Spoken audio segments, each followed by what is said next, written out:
My name is Elaine, and at 55, I find myself in the sterile quietude of a hospital room, the IV drip a constant reminder of the battle I'm facing, cancer. The cold touch of the sheets is a stark contrast to the warmth I used to feel at home, now a distant memory. 15 years have lapsed since I walked down the aisle to George, a widower with a bright-eyed daughter, Mia.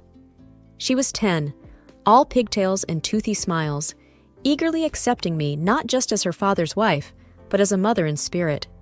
She became the daughter I never had, the unexpected joy in a marriage I thought would fill the pages of my life with love and companionship. George was a man of stature, a businessman whose allure was as much about his charisma as it was the way he seemed ready to build a new life with me. But time has a way of eroding facades, and his once tender patience gave way to relentless demands. I'd trudge home from my job as a financial analyst, a role that demanded precision and left little room for error, only to find a second shift awaiting me. A test of my domestic diligence I was bound to fail in his eyes. I remember his exacting standards, the way he'd scrutinize the dinner table. "Elaine, is this the best you could do?" he'd ask, barely looking at the carefully prepared dishes before him. His words were like weights, each one piling on until I felt I could barely stand. Yet I continued to cook, clean, and care for him, even when my body screamed for rest. My parents, God bless them, would often tell me, "Elaine, you need to take care of yourself too." But their advice would fall on deaf ears. I was too caught up in the cycle of appeasement. It's during one of these silent meals that my cell phone vibrates, startling me from my thoughts. It's Mia. Her voice is a balm to my tired spirit. "Mom, how are you holding up?" I try to sound stronger than I feel. "I'm hanging in there, sweetie. How are you?" She's silent for a beat too long, and I know she's carrying a weight too heavy for her young shoulders. "I'm worried about you, Mom. Dad, he doesn't seem to care." Her words are a punch to the gut, but not unexpected. George's absence in these sterile white walls has been as loud as the blips on the monitors beside me. "Mia, love, I know. It's okay. We have each other," I say, the words tasting like a mix of sadness and resolve. There's a pause, and then her voice, laced with a quiet strength, comes through. "We do, and I'm here, every step of the way. Don't worry about Dad. Worry about getting better." Her reassurance is the anchor I didn't know I needed. When she visits, we don't talk about George, or the cold dinners, or the way his eyes no longer held any warmth for me. Instead, we talk about her job, the books she's reading, the life she's building. Her resilience and independence make me proud, and I cling to the fact that I played some part in shaping the incredible woman she's become. I lie back, closing my eyes as Mia's promises echo in my mind. The hospital room feels less confining somehow, as if her words have breathed life into its corners. I am not alone, and that's a thought worth holding on to. The day starts before the sun peeks over the horizon, my alarm clock a relentless foe. I'm up, pulling on the clothes I laid out the night before, my movements as automatic as the coffee maker that sputters to life in the kitchen. George is still asleep, the rise and fall of his chest the only evidence of life. At work, the numbers and spreadsheets are a welcome distraction.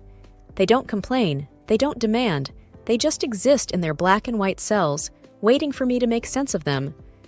My colleagues are another story, buzzing around with office gossip and weekend plans. "Elaine, you've got to come out with us one of these Fridays," Janet from accounting says, popping her head into my cubicle. I manage a smile, though I can't remember the last time I had plans that didn't involve George or a grocery list. "Thanks, Janet. Maybe next time." She gives me a sympathetic pat on the shoulder before buzzing off to her next conversation. Home again, the routine continues. I'm chopping vegetables for the stew George likes when he walks in, early from work. His mood's a toss-up. I brace myself for whatever version of him is coming through the door. "Smells good," he says, which feels like a small victory. I let out the breath I've been holding. "It should be ready in about an hour," I respond, keeping my tone even. He grunts, disappearing into the living room. The TV comes to life, and I'm left alone in the kitchen with the carrots and potatoes. I find comfort in the rhythm of my knife against the cutting board, a simple, predictable sound, Later, we sit across from each other at the dining table, a chasm of unsaid words between us. He's scrolling through his phone, barely acknowledging the meal. "It's good," he mumbles after a few minutes, but there's a distance in his voice that's become all too familiar. I nod, my own phone lighting up with a text from Mia. "Thinking of you, Mom. Hope dinner went well." I type back a quick, "Love you," and slip the phone back into my pocket. George looks up, eyes narrowing. "Was that Mia?" "Yeah, just checking in," I say, trying to keep the conversation light. He nods, going back to his phone, and we finish dinner in silence. I clean up, the clinking of dishes filling the empty air. Tomorrow will be the same, the grind wearing away like waves on a cliffside, constant and relentless. But tonight, Mia's message is a lifeline, a reminder that not everything is as cold and unforgiving as this routine. There's warmth there, love, and it's enough to keep me going for one more day. The hospital room's constant beeps and murmurs are background noise as I'm lost in thought. It's during one of these quiet moments that Mia walks in, her face etched with worry. I can tell she's bearing a weight, the kind that's ready to topple over. She pulls a chair close to my bed, takes my hand, and sighs deeply. "Mom, there's something you should know," she begins, her voice a mix of anger and sorrow. I squeeze her hand, encouraging her to continue. "What is it, Mia?" "It's about Dad," she pauses, gathering her thoughts. He has someone else." The words hang heavily between us. I had felt the presence of someone in our lives, an invisible intruder, but hearing it confirmed sends a chill through me. "He introduced her to me, Mom," Mia's voice cracks, "as his future wife." The air feels thick, like I'm breathing through cotton. I try to absorb the shock, to maintain some sense of composure for Mia's sake, but inside, I'm reeling. "When?" The word comes out as a whisper. "Last week. He told me he was serious about her," Mia replies, her eyes not leaving mine, a silent apology in her gaze. There's a long pause as I process this betrayal. "Thank you for telling me, sweetheart," I manage to say at last. "How long have you known?" "Just a few days," she admits. "I didn't want to upset you, but I thought it's better you hear it from me." The dull hum of the hospital seems to fade into silence. I'm grateful for her honesty, yet the pain is sharp, unyielding. I nod, feeling an odd sense of calm amidst the turmoil. "We'll deal with this," I say, more to convince myself than to reassure her. Mia leans forward, resting her forehead against our clasped hands. "I'm here for you, Mom, whatever you need."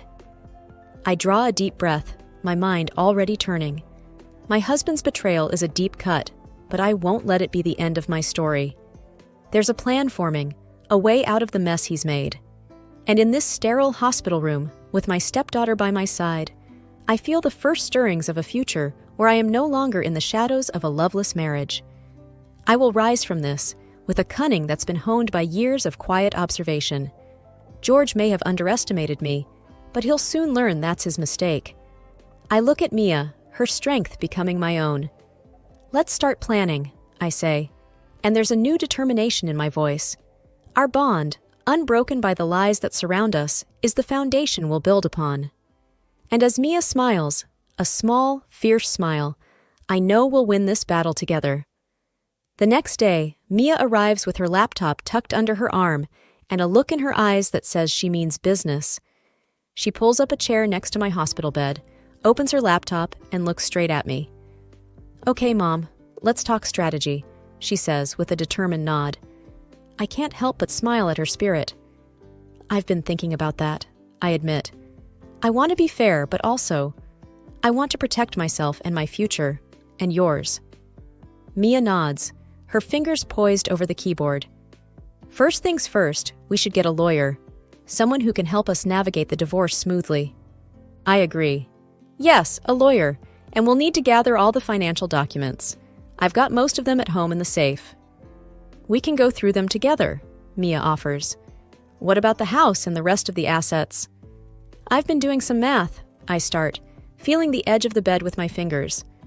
"The house. I think I'll let him have it." Mia frowns, surprised. "Really? Are you sure?" I nod firmly. I want a fresh start, somewhere new, without the memories. Plus, I've got something he doesn't know about. Her eyebrows raise in curiosity. What's that? The investment account, I say. The one my father helped me set up. It's in his name, technically, but it's mine. There's quite a bit of money there, enough for a new place and a comfortable life. Mia's eyes widen. He doesn't know about that? No, and he won't, I state. That money was from before we married. It's separate, and I want to keep it that way. Mia types away, probably making notes. Got it. We keep that account quiet. We should also think about alimony or any spousal support. I shake my head. I don't want his money, but I won't say no if it's offered. It could be useful. Okay, Mia says. And after the legal stuff is sorted? That's when I start my new life, I say, looking out the window. I want to travel, see places I've always dreamed of. When I'm well, of course. Mia reaches out and squeezes my hand. You'll get well, Mom, and I'll be right there with you wherever you go. I squeeze back, feeling a surge of gratitude for this girl. No, this woman, who's been my rock. We're in this together, I tell her, and it's more than just about the plan. It's about us, our journey ahead, and the unspoken understanding that we're a team now. The afternoon sun casts long shadows across my bed as we continue to plot, not just for the end of my marriage, but for the beginning of something new. Just the two of us, ready to face whatever comes next. A few days had passed since Mia and I had put together a plan. Lying on my hospital bed, I felt a mixture of anticipation and anxiety about setting our plan into motion. Mia walked into the room, her face flushed from the cold outside. All right, it's time, she said, sitting down beside me. Are you sure you're up for this, Mom? I nodded, the IV in my arm a stark reminder of my current weakness, but my resolve was strong. I'm sure, it's now or never. Mia took out her phone, her thumb hovering over the screen. I'm about to text Dad. I'll tell him that you want to discuss the divorce and that you're willing to talk settlement. That'll get his attention, I murmured, the bitterness in my voice belying my calm exterior. Mia sent the text, and we waited. It didn't take long for her phone to buzz. She read the message and looked up at me. He's biting. Wants to come over tomorrow to talk terms. I couldn't help the wry chuckle that escaped my lips. Talk terms, huh? All right. When he comes, let him believe he's in control. That's the bait. Mia frowned slightly, her concern for me clear. And you're okay with this? With him coming here and acting like he's won? I reached for her hand, my grip firmer than it had been in days. It's just an act, Mia. Remember that. We're letting him think he's won because it's the only way to get what we need from him. Mia squeezed my hand back, her own determination returning to her eyes. Okay, Mom. I trust you. And, I added, make sure he sees the safe when he comes. It's empty, but he doesn't know that. If he thinks there's something valuable in there, it'll keep him focused on the wrong thing. She nodded, making a mental note. Got it. And after he leaves? We proceed with the divorce as planned. But remember, whatever happens, don't let on about the money. That's our ace.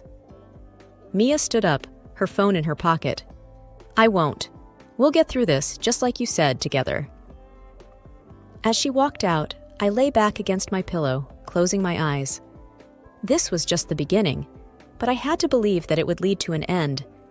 Our end, one where Mia and I could move forward, free from the shadows of deceit that had loomed over us for far too long. The morning light crept through the blinds, casting lines across the hospital room floor. I had barely slept, thoughts whirling about the upcoming confrontation. I tried to steady my breathing, the rhythmic beeping of the monitor beside my bed, a constant reminder of my situation. There was a knock on the door, and Mia peeked in, her face serious. He's here, Mom. I nodded, sitting up a little straighter. Let him in. Mia opened the door, and in walked George, my soon-to-be ex-husband. He had a smirk on his face that made my stomach turn, but I kept my expression neutral. Hello, George, I said, my voice steady. Didn't expect to see you looking so alive, he sneered, taking a seat without being offered one. So, what's this about a settlement? I took a deep breath. I want to keep things simple. No dragging this out. You can have the house." His smirk widened. "That's generous of you. What's the catch?" "No catch," I replied, meeting his gaze. "I just want to end this cleanly. I'm tired, George. I don't have the energy for a fight." Mia watched, her face a mask of control. George's eyes flicked to her and then to the safe in the corner of the room. "I suppose you'll be wanting support then?" he asked, a greedy glint in his eyes. I shook my head slightly. "No, I don't want your money. I'll manage on my own." He leaned back, looking suspicious. "What's your game here? You're giving up everything. What are you hiding?" "Nothing to hide," I said, allowing a hint of fatigue to seep into my voice. "I just want peace, George, and I think you do too." He snorted. "Yeah, peace, with a young, beautiful woman waiting for me." Mia's hand clenched into a fist, but she didn't speak. "I hope she makes you happy," I said quietly. George stood up, looking around the room once more. "Fine. I'll have my lawyer call yours. We'll get this over with." As he reached the door, he paused and looked back at me. "You're a fool, you know that? Letting go of everything without a fight." I met his gaze, my own eyes clear. "Maybe, but sometimes letting go is the only way to move forward." George shook his head and left, the door closing with a soft click behind him. Mia rushed to my side. "Are you okay, Mom?" I nodded, feeling a weight lifting off my shoulders. "I'm fine, it's done. Now we just have to follow through."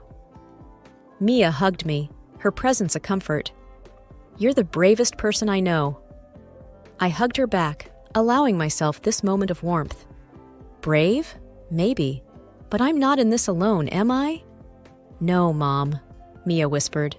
"Not alone, never alone." The ink on the divorce papers wasn't even dry when Mia dropped the bomb about the money. She was hesitant at first, biting her lip in that way she does when she's nervous. But I urged her on, knowing that whatever came next was just another scene in this absurd play my life had become. "Dad knows about the $3 million, Mom," Mia said, her voice barely above a whisper. I sighed, not surprised. "I expected as much. What's his play?" It didn't take long for him to make his move. The next day, he was at my hospital room door, his eyes wide with a mix of greed and desperation. He knelt by my bed, taking my hand in his. "I've been a fool," he started, his voice trembling with feigned emotion. "Please, let's put all this behind us and start over." I looked at him, really looked at him, and I felt nothing. It was liberating. I couldn't help but laugh, a genuine, deep laugh that I hadn't felt in years. "Start over?" I said, pulling my hand away. "There's nothing to start, George. It's done." His face turned an ugly shade of red, the mask slipping. "You think you can mock me?" he hissed. "I'll take you to court. I'll take every penny of that money." "That money," I said calmly, almost enjoying this, "is safely out of your reach. It's in my father's name. There's not a thing you can do about it." His eyes bulged and he spluttered, his anger a living thing between us. But before he could form words, security was at the door, alerted by the commotion. They didn't even need to speak. Their presence was enough. George's outburst was his final act, his curtain call. As they escorted him out, his shouts echoed down the hall, a pitiful sound that faded with each step. I leaned back against my pillows, a sense of peace settling over me. Mia, who had stood by the door, her face a mix of worry and anger, finally let out a long breath. "Are you okay, Mom?" I reached for her hand, a smile playing on my lips. "I am now, sweetheart. It's truly over."